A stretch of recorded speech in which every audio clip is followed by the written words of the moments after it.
Today, I want to talk to you about your cultural iceberg.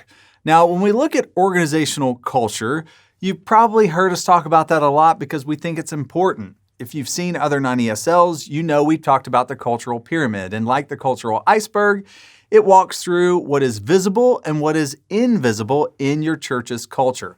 We want to use this analogy to help you take a further look into it.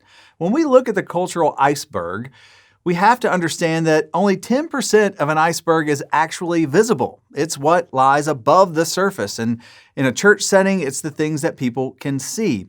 Now, in like manner, it's the things that you can't see that make up 90% of your church's culture.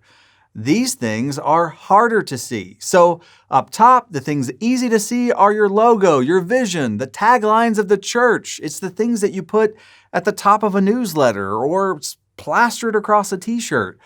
But it's often what lies beneath the surface that reveals whether or not these visible elements are actually accurate.